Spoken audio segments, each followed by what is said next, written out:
할렐루야 샬롬 하고 인사하는 시간 갖도록 합니다. 할렐루야 샬롬 하고 축복합니다. 할렐루야 샬롬 샬롬 샬롬 샬롬 샬롬 샬롬. 하나님 사랑합니다. 여러분 주 안에서 사랑합니다. 오늘 마태복음 10장 말씀이죠. 6절에서 13절 말씀 우리가 함께 합독했습니다. 이게 오늘 그 새벽예배 창세기하고 조금 더 관련이 깊이 있어서 제가 이 말씀을 선택을 한 것 같습니다. 그래서 끝까지 견디는 자는 구원을 얻으리라. 그리고 또한 우리는 그리스도를 시인해야 합니다. 제목 둘이에요. 그리스도를 시인하라. 이런 말씀을 하고 있고 22절에 보니까 그렇게 말씀하죠. 너희가 내 이름으로 말미암아 모든 사람에게 미움을 받을 것이나 끝까지 견디는 자는 구원을 얻으리라. 이 삶이 공부하고 어려움이 많죠. 항상 한 주 한 주 가면서 우리가 알지 못하는 일들이 일어나고 내가 할 수 있는 일은 없어요. 발 앞에 것도 한순간에 어찌 될지 알 수 없는 게 우리의 삶입니다. 하나님께서 사람을 지으실 때 창세기 벽을 흙으로 지으시고 그 코에 생기를 부어넣으시니 사람이 생명이 되었다. 창세기 2장 7절이죠. 야훼 하나님의 땅에 흙으로 사람을 지으시고 생기를 그 코에 불어넣으시니 사람이 생명이 됩니다. 살아있는 사람이 된 게 이렇게 우리 코에 생기를 불어넣으셔서 흙으로 지으셨다는 것은 인간의 몸 육체를 말하는 거죠. 그러므로 인간의 육체는 먼지에 불과하다. 먼지와 같다 이렇게 말하죠. 그런데 육체 하나님께서 생기를 불어넣으시고 우리에게 생영을 주셨어요. 여기 생기는 영혼을 뜻합니다. 그래서 우리가 늘 그런 얘기하죠. 영혼이 잘된 같이 범사에 잘되며 강건하기를 내가 간구하노라. 하나님께서 흙으로 지어진 인간의 육체에 영혼을 불어넣어 비로소 생명, 영적으로 살아가는 영의 존재가 되었다. 따라서 하나님께서 붙여주시는 그런 그 불어넣어 주신 영혼이 떠난 인간의 가치란 흙먼지와 같다는 거예요. 그래서 사도 베드로는 인간의 육체를 두고 이렇게 표현합니다. 베드로전서 1장 24절이에요. 그러므로 모든 육체는 풀과 같고 그 모든 영광은 풀의 꽃과 같으니 풀은 마르고 꽃은 떨어지리라. 이렇게 흙으로 지어지고 하나님께서 영혼을 불어넣어서 생명이 된 인간에게 하나님께서 창세기 2장 16절에 17절에 야훼 하나님이 그 사람에게 명하시되 동산 각종 나무의 열매는 내가 임의로 먹되 선악을 알게 하는 나무의 열매는 먹지 말라. 뭐라 그러세요? 내가 먹는 날에는 반드시 죽으리라. 근데 이 말을 하와가 뭐라고 바꿔가지고 뱀에게 얘기해요? 죽을까 하노라 이렇게 바꿔서 얘기하죠. 처음 인간 아담과 하와는 이 말씀에 불순종해서 금단의 선악과를 먹고 말았어요. 결국 범죄한 인간에게 말씀하십니다. 창세기 3장 19절입니다. 내가 흙으로 돌아갈 때까지 얼굴에 땀을 흘려 먹을 것을 먹으리니 내가 그것에 취함을 입었습니다. 너는 흙이니 흙으로 돌아갈지라. 이렇게 말씀하죠. 이를 솔로몬은 전도서에서 구체적으로 얘기합니다. 12장 7절입니다. 흙은 여전히 땅으로 돌아가고 전도서 12장 7절입니다. 흙은 여전히 땅으로 돌아가고 영은 그것을 주신 하나님께로 돌아가기 전에 기억하라 이렇게 말해요. 전도서 3장 20절 21절에도 다 흙으로 말미암으로 흙으로 돌아가나니 다 한 곳으로 가거니와 21절에 인생들의 혼은 위로 올라가고 짐승의 혼은 아래 곧 땅으로 내려가서 내려가는 줄을 누가 알랴 이럽니다. 우리의 영혼은 하늘로 올라가고 짐승들의 혼은 땅으로 내려가서 썩어진다는 이야기입니다. 사람이 죽으면 육체는 흙으로 돌아가고 영혼은 그것을 주신 하나님께로 돌아간다. 믿으십니까? 아멘. 이런 육체는 흙으로 돌아가고 영혼은 하나님의 손에 달려있다는 뜻이기도 합니다. 하나님의 손에 달려있는 인간의 영혼은 지옥에 가든 천국에 가든 하나님의 손에 하나님의 심판에 결과가 있다. 그래서 예수께서 몸은 죽어도 영혼은 능히 죽지 못하는 자들을 두려워하지 말고 오직 몸과 영혼을 능히 지옥에 멸하실 수 있는 이를 두려워하라. 이렇게 말씀하고 있어요. 오늘 본문 28절입니다. 10장 28절. 본문 내용 안에는 없지만 우리가 23절까지 끊었기 때문에 오늘 본문에 보면 몸은 죽여도 영혼은 능히 죽이지 못하는 자들을 두려워하지 말고 오직 몸과 영혼을 능히 지옥에 멸하실 수 있는 이를 두려워하라. 마태복음 10장 28절입니다. 이렇게 말씀하고 계세요. 그래서 항상 하나님께서 우리에게 심판하실 그 시간을 우리는 항상 알고 보고 세상에서 살아가야 된다. 인간의 몸, 육체는 흙으로 돌아가는 거지만 인간의 영혼은 불멸입니다. 그 영혼을 죽이거나 살리는 권세는 오직 만드신, 영을 주신, 영혼을 우리 몸에 불어넣어 주신, 코에 생기를 주신 하나님께 달려있다. 흙으로 돌아갈 수밖에 없는 육체는 영혼과 비교할 때 일시적인 것에 지나지 않지만 영혼은 불멸의 것이기 때문에 그렇습니다. 영혼이 지옥불에 들어가든지 아니면 영원한 천국에 복되게 살든지 둘 중에 하나다. 그래서 예수께서 사람이 죽어서 천국 하나님 나라에 들어가거나 지옥에 들어가는 게 얼마나 중요한가를 깨우치기 위해서 마가복음 9장 43절에서 50절까지 보시면 마가복음 멀지 않으니까 한번 펴보실래요? 9장 43절에서 50절 내용 조금 깁니다. 우리 함께 보죠. 마가복음 9장 43절에서 50절. 만일 내 손이 너를 범죄하게 하거든 찍어버리라 말하죠. 장애인으로 영생에 들어가는 것이 두 손을 가지고 지옥 곧 꺼지지 않는 불에 들어가는 것보다 나으리라. 45절입니다. 만일 내 발이 너를 범죄하게 하거든 찍어버리라. 다리 저는 자로 영생에 들어가는 것이 두 발을 찢고 불에 던져지는 것보다 나으리라. 47절입니다. 만일 내 눈이 너를 범죄하게 하거든 빼어버리라. 한 눈으로 하나님 나라에 들어가는 것이 두 눈을 가지고 지옥에 던져지는 것보다 나으리라.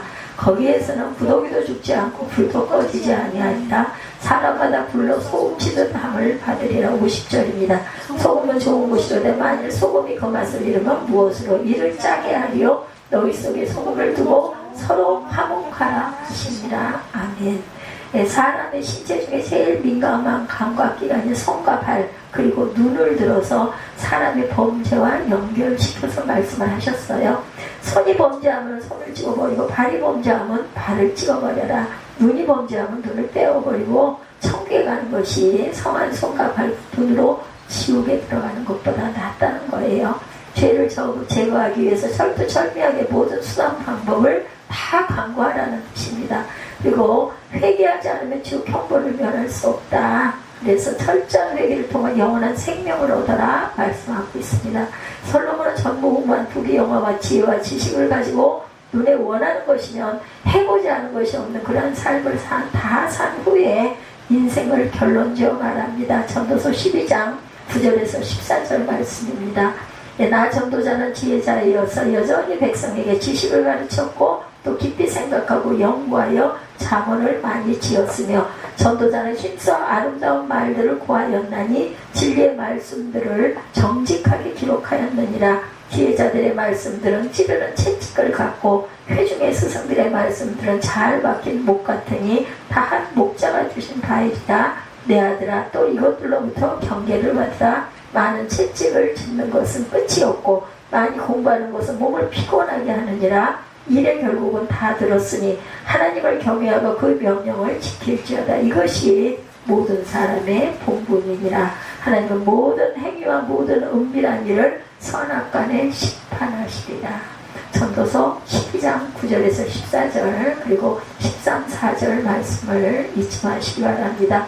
일의 결국은 다 들었으니 하나님을 경외하고 그의 명령을 지킬지어다. 이것이 모든 사람의 본분이니라. 전도서 12장 14절 말씀입니다. 하나님 모든 행위와 모든 은밀한 일을 선악간에 심판하시리라. 인간의 모든 행위와 모든 은밀한 일을 선악간에 심판하시는 하나님을 두려워하고 그 하나님을 경외하고 말씀대로 사는 것만이 인생을 가장 지혜롭게 사는 길이다. 인간은 그 육체만으로 볼 때 흙으로 지어졌는데 그 육체마저 범죄함으로 흙먼지로 돌아갈 수밖에 없는 보잘것없는 가치가 아주 낮은 것에 지나지 않다. 육체만으로 비교할 때 짐승과 차이가 없다. 그런데 예수께서 다시 말씀하시죠. 이따 우리 전도서 12장에 있죠. 29절에 보면 참새 2마리 오늘 본문입니다. 하나 시리온에 팔리지 않느냐. 그러나 너희 아버지께서 허락하지 아니하시면 그 하나도 땅에 떨어지지 아니하리라. 너희에게는 머리털까지 세신 바 되었으니 두려워하지 말라. 너희는 많은 참새보다 귀하니라. 이렇게 말씀하죠. 두려워하지 말라. 너희는 많은 참새보다 귀하지 않겠느냐. 예, 오늘 30절에 예, 우리는 참새보다 귀한 거 맞죠? 예, 이 참새는 가난한 유대인들의 식량이 되기도 하였고 슬픔과 고독의 상징이기도 했고 매매되는 생명체 중에 가장 값싼 것을 의미할 때 참새 한 마리를 비유하고 있습니다. 당시 참새는 일반적으로 아주 작은 새를 가리키는 그런 뜻이기도 하고 아주 작고 매우 흔해서 손쉽게 구입할 수 있는 새다. 그 참새가 하나님께서 허락하시지 않으면 그 참새 한 마리도 땅에 떨어지지 않을 것이라는 거예요. 이렇게 하찮은 참새 한 마리를 하나님께서 허락하지 않으시면 땅에 떨어지지 않는다는 것은 참새 한 마리 한 마리의 생존과 죽음에 깊은 관심을 가지고 깊숙이 관여하고 계신다. 하나님께서 천지 만물을 주신 하나님께서 모든 만물을 하나님의 뜻에 따라 다스리신다는 겁니다. 하나님 손길에서 벗어날 수 있는 것은 아무것도 없고 하나님은 사람들이 가장 보잘것없는 것으로 여기는 것일지라도 소중하게 여기신다. 여러분들 한 해 안에 사시면서 그런 느낌 안 드세요? 저는 그런 느낌이 아주 강하게 옵니다. 사람이 할 수 있는 것은 정말 아무것도 없다. 한순간의 일도 한 치 앞도 우리는 모른다. 이런 거를 예, 그 일기의 변화 속에서 저는 아주 깊이 느낍니다. 그래서 너무 기쓸 거 없어요. 그죠? 예, 누가복음에서도 말씀하고 있어요. 하나님 예, 앞에는 그 하나도 잊어버리는 바 되지 아니하시도다. 누가복음 12장 6절에 예, 참새 5마리가 두아 시계원에 팔리는 것이 아니냐. 그러나 하나님 앞에는 그 하나도 잊어버리시는 바 되지 아니하도다. 누가복음 12장 6절입니다. 이렇게 하찮아 보이는 참새 한 마리도 생명과 죽음에 하나님 뜻대로 주관하시는데 하물며 하나님의 형상을 따라 지음받은 저와 여러분들의 생명과 죽음에 대해서는 어떠하겠느냐. 사람에 대해서 그 사람의 머리털까지 세신받는다 하셨죠? 예, 여러분의 머리털이 몇 개인지 모르시죠? 저도 모릅니다. 하루에 몇 개가 자라고 몇 개가 빠지는지 여러분 아십니까? 모르죠. 머리털은 너무나 숫자가 많기 때문에 하루 평균 50개 정도의 머리카락이 빠지지만 대부분의 사람들은 그 사실에 큰 관심 두지 않습니다. 머리카락이 좀 많이 빠지네. 이 정도만 생각을 합니다. 이 머리털까지 하나님께서 세신받는다는 것은 그 머리털이 생기기 전부터 그 사람의 생명에 관한 모든 것을 모두 알고 계신다라는 뜻입니다. 이 같은 사실을 다윗이 고백합니다. 시편 139편 1절에서 18절입니다. 야여여 주께서 나를 살펴보셨으므로 나를 아시나이다. 찾아서 눈으로 따라 읽으시기 바랍니다. 주께서 내가 앉고 일어섬을 아시고 멀리서도 나의 생각을 밝게 하시오며 139편 1절에서 18절입니다. 나의 모든 길과 내가 눕는 것을 살펴보셨으므로 나의 모든 행위를 익히 아시오니 야여여 내 혀의 말을 알지 못하시는 것이 하나도 없으시니이다. 주께서 나의 앞뒤를 둘러싸시고 내게 안수하셨나이다. 이 자식이 내게 너무 기이하니 높아서 내가 능히 미치지 못하나이다. 내가 주의 영을 떠나 어디로 가며 주의 앞에서 어디로 피하리까? 내가 하늘에 올라갈지라도 거기 계시고 수월에 내 자리를 펼치라도 거기 계시나이다. 내가 새벽 날개를 치며 바다 끝에 가서 거주할지라도 거기서도 주의 손이 나를 인도하시며 주의 오른손이 나를 붙드시리이다. 내가 혹시 말하기를 흑암이 반드시 나를 덮고 나를 두른 빛은 밤이 되리라 할지라도 주께서는 흑암이 숨기지 못하며 밤이 낮과 같이 비추이나니 주에게는 흑암과 빛이 깊음이니이다. 주께서 내 내장을 지으시고 나의 모치에서 나를 만드셨나이다. 내가 주께 감사하오면 나를 지으신 이 깊이 신묘함이라. 주께서 하시는 일이 기이함을 내 영혼이 잘 아나이다. 내가 은밀한 데서 지음을 받고 땅의 깊은 곳에서 기이하게 지음을 받을 때 나의 형체가 주의 앞에 숨겨지지 못하였나이다. 내 형질이 이루어지기 전에 주의 눈이 보셨으며 나를 위하여 정한 날이 하루도 되기 전에 주의 책에 내가 다 기록이 되었나이다. 하나님이여 수 생각이 내게 어찌 그리 보배로운지요 그 수가 어찌 그리 많은지요 내가 세려고 할지라도 그 수가 모래보다 많도소이다. 내가 깰 때에도 여전히 주와 함께 있나이다. 아멘. 네, 139편 말씀이 정말 아름다워요. 그죠? 머리털만이 아니라 한 사람이 태어나기 전부터 지금까지 그리고 앞으로까지 그 사람의 모든 것이 다 모든 것을 하나님께서는 알고 계신다. 우리는 모르는데, 그렇죠? 그 사람이 빈부 귀천을 막론하고 하나님께서는 한 사람 한 사람에 대해 그 생명과 죽음을 섭리하고 계신다. 하나님은 나의 마음과 생각을 아실 뿐만 아니라 내가 말하기도 전에 내가 할 말을 다 알고 내 속에 있는 모든 생각도 다 알고 계신다. 참으로 하나님께서는 마음과 생각을 꿰뚫어 보실 뿐만 아니라 입속에 담은 말 내뱉는 한마디 한마디를 모두 다 알고 계시고, 아담의 큰아들 가인이 하나님 앞에 예배드렸는데 하나님께서 믿음으로 드리지 아니한 가인의 예배를 연락하지 않으시고 믿음으로 드린 동생 아벨의 예배를 받으시죠. 히브리서 11장 4절에 말씀합니다. 이 가인이 심히 분하여 안색이 변하죠. 심히 화를 내야 하실 분은 정작 하나님이신데 잘못된 예배를 드린 가인 자신이 화를 낸다. 이렇게 우리 인간이 악해요. 믿음으로 예배드리지 아니한 자신의 잘못을 깨우치기보다는 심하게 화를 내며 동생을 죽여버리고, 그런 죽여버리고자 하는 악한 마음을 품게 돼서 안색 변해야 하자. 악한 마음이 이를 득득 깔았겠죠. 사람의 마음속 깊은 곳까지라도 살펴보는 것을 알고 계신 하나님께서 가인의 이러한 마음과 생각을 모르셨을 리가 없겠죠. 그래서 하나님께서 가인에게 내가 어째서 화를 내느냐, 내가 무엇 때문에 안색이 변했느냐, 내가 옳은 말을 했다면 왜 내가 내 예물을 받지 않았겠느냐, 내가 옳은 일을 했다면 왜 내가 내 예물을 받지 않겠느냐, 이렇게 말하십니다. 그러나 내가 옳은 일을 하지 않으면 죄가 내 문 앞에 도사리고 있을 것이다. 죄가 너를 다스리고 싶어 하여도 너는 죄를 이겨야 한다. 창세기 4장 3절에서 7절입니다. 잘못 드리진 예배를 회개하고 동생 아벨을 죽이고자 하는 마음에 품은 죄를 다스려 그 죄를 이기라고 말씀하죠. 우리도 마음에 그럴 때 많죠. 누구 때문에 정말 마음에 상처가 돼가지고 정말 일을 하고 싶을 정도 이럴 때가 있습니다. 그럴 때 내 부분에 잘못된 것은 없었나 돌아보고 회개할 줄 알아야 된다. 그러나 가인은 하나님 같은 경고를 무시하고 동생 아벨을 돌로 쳐 죽이고 흙으로 덮어버리죠. 그때 하나님께서 가인에게 뭐라고 그러세요? 내 동생 아벨이 어디 있느냐 이렇게 물으시죠. 가인이 나는 모릅니다. 내가 동생을 지키는 자리 있다? 이렇게 반문하죠. 살인죄에 대해서 시비를 딱 떼는 거예요. 하나님께서 회개할 기회를 2번에 걸쳐 주었음에도 거듭 하나님의 뜻을 저버리고 살인죄를 범하고 회개하지 않습니다. 하나님께서 사람의 죄를 짓기 전에 그 마음과 생각을 하시고 죄를 다스리시고 죄를 이기라고 경고하는 선하신 분. 하나님께서는 사람의 안색까지도 지켜보고 계시고 그 안색이 왜 변하는지 그 동기까지 정확히 알고 계시다. 이처럼 하나님께서 인간의 마음과 생각을 속속들이 알고 계시는 것은 인생을 선한 길로 영생의 길로 인도하기 위해서다. 아브라함이 99세 때 하나님께서 나타나셔가지고 말씀하시죠. 나는 전능한 하나님이라 내가 너와 언약을 세워 나로 심히 번성케 하리라. 너는 열국의 아비가 될지라. 또한 내 아내 사례는 이름을 사례라 하지 말고 그 이름을 사라라 하라. 내가 그에게 복을 주어 그를 내게 아들을 낳아주게 하며 내가 그에게 복을 주어 그로 열국의 어미가 되게 하리라. 사라라는 이름이 열국의 엄마예요. 그죠? 민족의 여왕이 그에게서 날 것이다. 그래서 그에게서 여왕들이 나죠. 야곱이 나고 그리고 또한 에서가 나고, 그죠?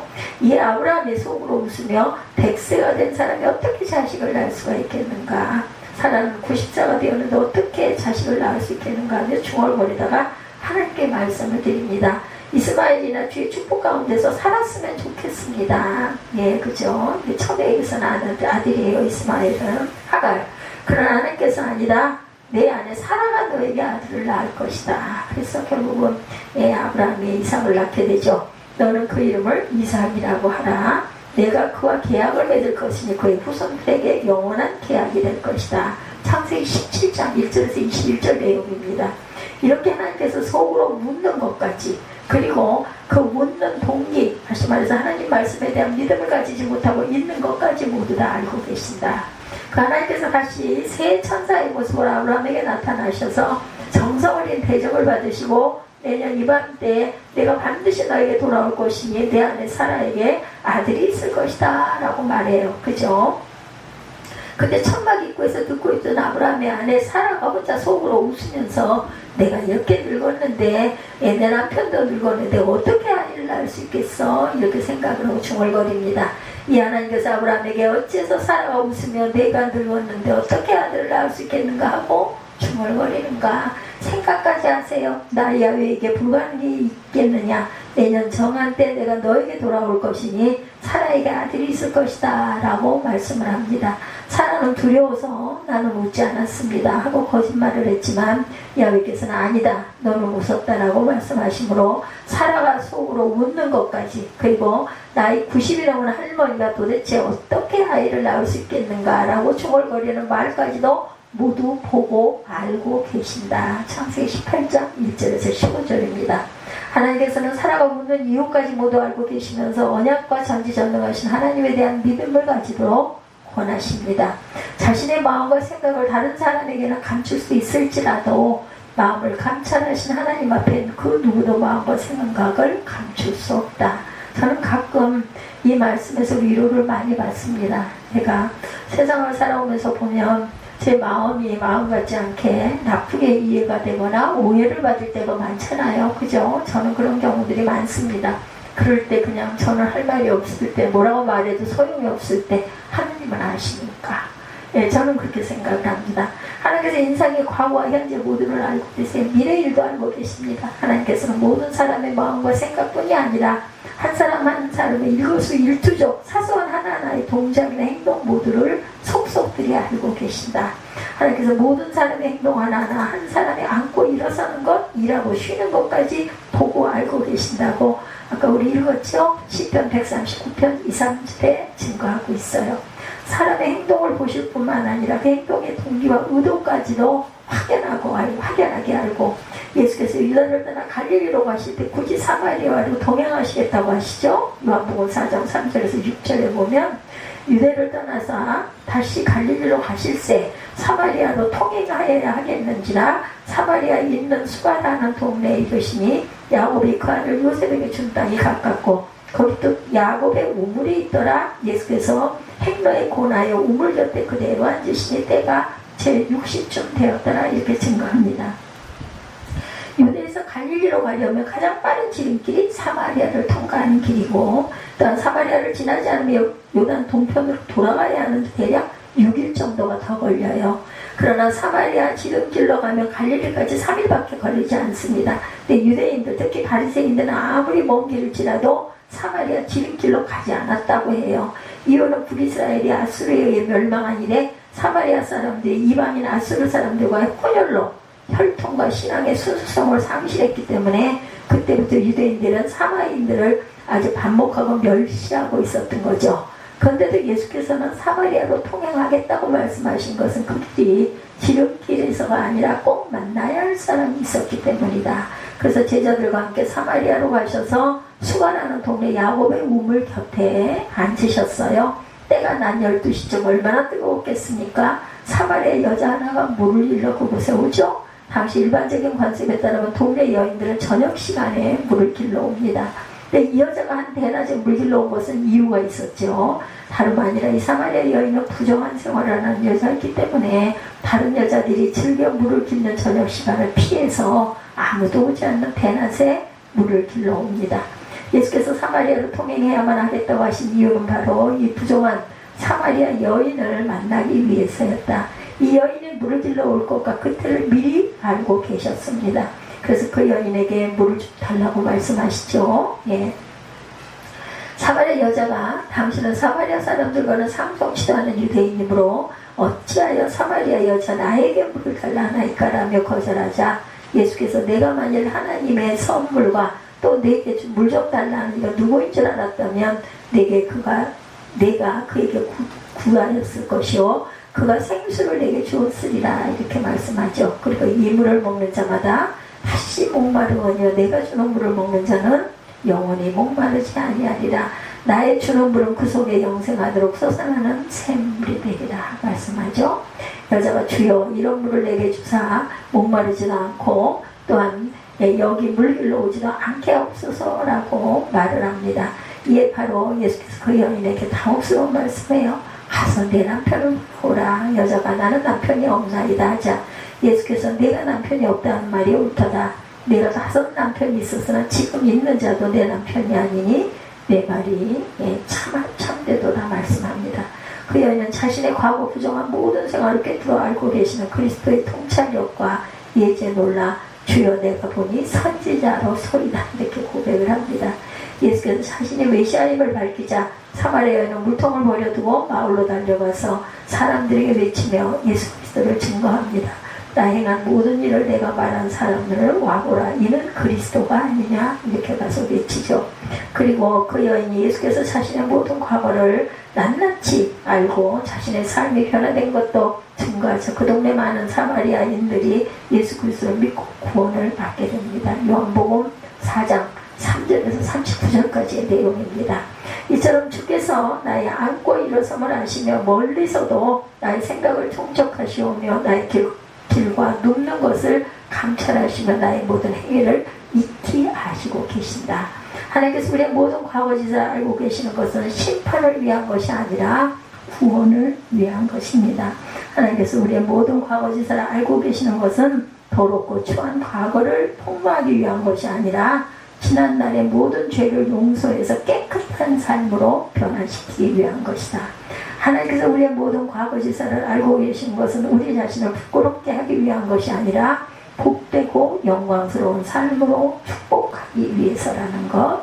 예수께서 남편이 다섯이니 알고 있었지만 삶의 참된 행복을 모르고 살아온 부정한 사마리아 여인의 지난 삶을 알고 그 여인의 불행한 삶을 구원하기 위해서 일부러 찾아가셔서 여인의 삶의 갈증을 해결해 주시는 분이 바로 예수 그리스도십니다. 예수께서 하나님께서 우리의 모든 과거짓을 알고 계시는 것은 해소할 길이 없는 영혼의 갈증에 시달리는 모든 인생에게 영원히 목마르지 아니하는 생명수를 마실 수 있도록 하기 위해서 오셨어요. 예수께서 오신 게. 인간은 상대방을 잘 알고 있다 할지라도 그의 과거를 깨끗하게 해서 아름답고 행복한 삶으로 변화시킬 수가 없습니다. 한평생 부부가 돼서 살면서 남편과 아내가 서로를 너무나 잘 알고 있을지라도 궁극적으로 삶을 변화시키고 구원하지도 못합니다. 내가 낳은 자식이어서 자식에 대해 누구보다도 잘 알고 있을지라도 그 자식을 내가 변화시킬 수가 없어요. 우리의 체질을 아시며 우리가 진토임을 기억하시는 하나님께서만 우리의 모든 생각과 행동을 아십니다. 시편 103편 14절 말씀입니다.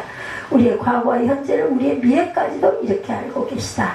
나를 감찰하시고 나의 모든 것을 아시는 하나님께서 여러분이 어느 곳 어떤 환경에 있을지라도 주의 오른손 권능의 손으로 항상 함께 계시고 만일 흑암이 나를 덮고 나를 두른 빛이 밤이 할지라도 대낮처럼 밝게 하시는 빛이 되신 하나님께서 항상 하시고 영원한 축복과 생명의 길로 인도하신 하나님의 은혜가 충만하시기를 주님의 이름으로 축복합니다.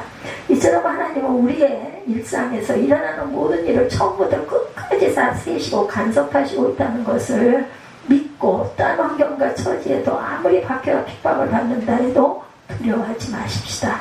한 아시리온에 둘씩 팔리는 참새의 생명도 하나님이 주관하시고 감찰하시거늘 어찌 하나님의 형상을 입은 하나님의 자녀에 대해서 하나님이 무한심하게 내버려 두실 수 있겠는가. 그리스도가 자신의 피와 생명을 주고 구속하신 한 심령의 가치를 감히 누가 평가할 수가 있겠는가. 그러니 염려하지 말고 하나님을 믿고 고통과 어려움이 있더라도 인내하며 하나님의 뜻이 무엇인가를 기다리며 하나님의 뜻을 따라 살아가라는 것이에요. 하나님은 결코 우리를 멸망 중에 내버려 두지 않을 것이며 설령 핍박 중에 죽는다 하더라도 그것은 복음과 의를 위해 하나님의 허락하사 하나님의 뜻 아래 이루어지는 것이라는 것을 절대 믿지 말고 잊지 말고 죽음까지도 하나님을 믿는 믿음으로 감당하라는 거죠. 그래서 예수께서 이 말씀에 대해서 이렇게 말씀합니다. 32, 3절이죠. 누구든지 사람 앞에서 나를 시인하면 나도 하늘에 계신 내 아버지 앞에서 그를 시인할 것이요 누구든지 사람 앞에서 나를 부인하면 나도 하늘에 계신 내 아버지 앞에서 그를 부인하리라. 누구든지 사람 앞에서 나를 시인하면 나도 하늘에 계신 내 아버지 앞에서 그를 시인할 것이라고 말씀해요.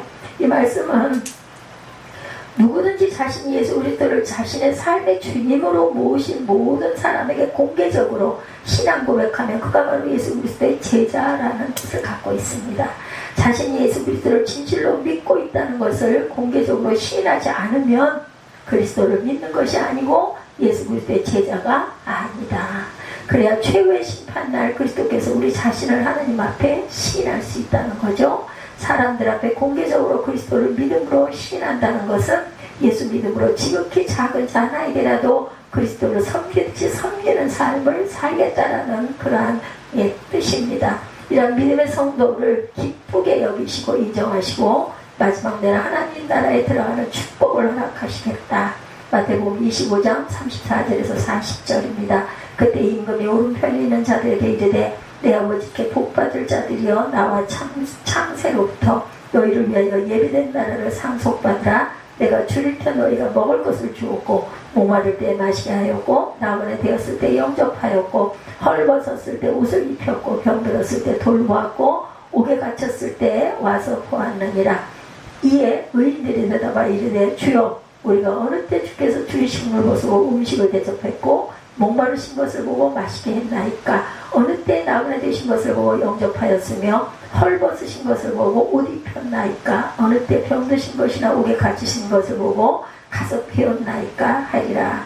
임금이 대답하여 이르되 내가 진실로 너에게 이르노니 너희가 여기 내 형제 중에 지극히 작은 자 하나에게 한 것이 곧 내게 한 것이라 하시고 이렇게 말씀하죠.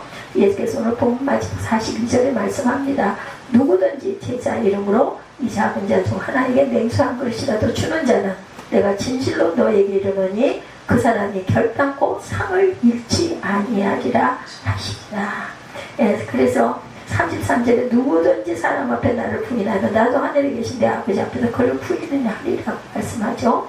자신이 예수 그리스도를 믿는다는 것은 사람들 앞에 솔직히 인정하고 공개적으로 고백하지 아니하면 예수께서도 마지막 날에 그를 부인하리라. 그리스도를 믿는다고 공개적으로 신하고 자신의 신앙을 고백할 때 가장 먼저 반대나 배척 혹은 밖에나 핍박을 받게 되는 것은 자신의 가정이라는 거예요. 그래서 예수께서 계속해서 말씀하시고 내가 세상에 화평을 주러 온 줄로 생각하지 마라. 우리 찬양했죠. 세상은 평화 원하지만 화평이 아니고 검을 주러 왔노라. 내가 온 것은 사람이 그 아버지와 딸이 어머니와 며느리가 시어머니와 부러하게 하려 함이라. 사람의 원수가 자기 집은 식구리라. 아버지나 어머니를 나보다 더 사랑하는 자는 내게 합당하지 아니하고 아들이나 딸을 나보다 더 사랑하는 자도 내게 합당하지 아니하며 자기 십자가를 지고 나를 따르지 않는 자도 내게 합당하지 아니하리라. 물론 다시 예수께서 앞으로 제자들이 복음을 전파하게 될 때 수많은 박해가 예상되지만 그들을 가장 많이 핍박한 자는 이방인이 아닌 예수 자신의 경우처럼 자기 가족이 될 것이라는 말씀입니다. 이것은 실제 바울이 복음을 전파할 때 그를 가장 핍박한 자들이 로마인이나 이방인이 아니고 같은 동족인 유대인이었죠. 바울이 동족들로부터 당한 박해와 핍박을 이렇게 고백합니다. 고린도후서 11장 22절에 27절입니다. 그들이 히브리인이냐 나도 그러하다. 그들이 이스라엘이냐 나도 그러하다. 그들이 아브라함의 후손이냐 나도 그러하며 그들이 그리스도의 일꾼이냐 정신없는 일을 하거니와 나도 더욱 그러하도다. 내가 수고를 넘치도록 하고 옥에 갇히기도 더 많이 하고 매도 수없이 많고 여러 번 죽을 뻔했으나 유대인들에게 40에서 가만 하나의 매를 5번 맞았고 3번 태장으로 맞고 1번 돌로 맞고 3번 파선하고 일주일을 깊은 바다에서 지내고 여러 번 여행하면서 강의 위험과 강도의 위험과 동족의 위험과 이방인의 위험과 시내의 위험과 광야의 위험과 바다의 위험과 거짓 형제주의의 위험을 당하고 수고하며 애쓰고 여러 번 자지 못하고 줄이며 목마르고 여러 번 굶고 춥고 헐벗었노라. 어떻게 이렇게 살았겠어? 어떻게 이렇게 했는데도 죽지 않았겠어? 할 사명이 있었기 때문이다. 예수께서 예언하신 말씀처럼 바울이 가장 먼저 그리고 가장 혹독한 박해와 핍박을 받은 것은 바로 자기 동족 유대인들이었다. 그렇다고 해서 바울이 동족을 원망하거나 원수처럼 여기거나 하지 않죠. 전혀 그들에 대해서 적대감을 가지지 않고 오히려 자기 자신이 저주를 받을지라도 그 동족이 예수 믿고 구원받기를 진실로 원했어요. 로마서 9장 1절에서 3절에 보면 내가 그리스도 안에서 참말을 하고 거짓말을 아니하노라. 나에게 큰 그침이 있는 것과 마음에 그치지 않은 고통이 있는 것을 내 양심이 설령 안에서 나와 더불어 증언하노니 1절에 포함되죠. 나의 형제고 고립의 친척을 위하여 내 자신이 저주를 받아 그리스도에서 끊어질지라도 나는 원한다. 그들이 구원받기를 원한다. 그러므로 우리 성도들은 여기서 믿지 않은 가족을 원수 취급해서 안 될 뿐만 아니라 비록 그들이 반대하고 박해한데도 그들 예수 믿도록 강구하고 기도해야죠. 예수 그리스도를 증거해야 합니다. 예수 믿는 성도들은, 예수 그리스도를 믿지 않는 가족들은 무시하거나 원수 취급해서는 안 되고, 그럴수록 더욱더 사랑으로 섬기며 참된 그리스도의 모습을 보여주어야 한다.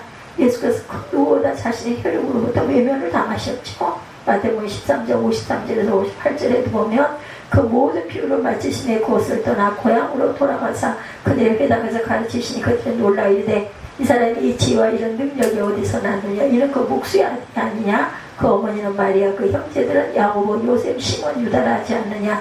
그 누이들은 다 우리와 함께 있지 아니하냐. 그런즉 이 사람이 이 모든 것이 어디서 났느냐 하고 예수를 배척한지라. 예수께서 그들에게 말씀하시되 선지자가 자기 고향과 자기 집 위에 존경을 받지 않으며 없느니라 하시고 그들이 믿지 않음으로 말미암아 거기서 많은 능력을 행하지 아니하시니라. 이렇게 나옵니다.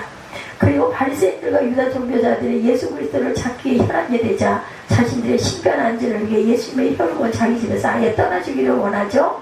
요한복음 7장 3절에서 5절에 내 형제들이 예수께 이르되 당신의 행하는 일을 제자들을 보게 여기를 떠나 유대로 가소서. 스스로 나타나기를 구하며 묻혀서 일하는 사람이 없나니 이 일을 행하게 하거든 자신을 세상에 나타내소서. 이는 그 형제들까지도 예수를 믿지 아니합니다 말합니다.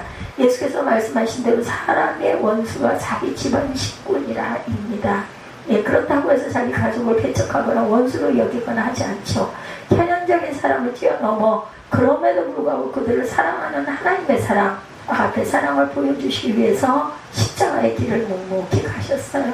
그래서 예수께서 말씀하시죠. 38절에 또 자기 십자가를 지고 나를 따르지 않는 자도 내게 합당하지 아니하리라. 자기 목숨을 얻는 자는 잃을 것이요 나를 위하여 목숨을 잃은 자는 얻으리라. 이런 한마디로 말하면 그리스도를 믿으려면 십자가의 고통과 죽음까지도 늘 감내할 수 있어야 한다는 뜻입니다. 우리가 참된 그리스도의 제자가 되기 위해서 온갖 어려움과 고통, 가장 무가치해 보이고 또 억울해 보이는 시련과 죽음의 아픔까지도 감내하며 그리스도가 하신 길을 뒤따라 가야 한다. 예수 믿는 참된 제자들은 각자의 상황에서 그리스도가 받은 희생과 죽음에 자기의 생명을 내어주기까지 동참하는 충성을 아끼지 말아야 한다. 자기 목숨까지도 잃어버릴 각오가 되어 있어야 한다고 말씀합니다. 자기 목숨을 얻는 자는 잃을 것이요 나를 위하여 자기 목숨을 잃는 자는 얻으리라. 자기 목숨을 얻는 자는 잃고 이 세상의 일시적인 가치를 위해 영적이고 영원한 가치를 내동댕이 치는 자는 자기의 영혼을 잃게 된다라는 것. 그리고 극단적으로 순교를 피하기 위해 기독교의 참 신앙을 버리며 그의 영혼을 잃어버리게 될 것이다. 목숨을 잃는 자는 얻으리라.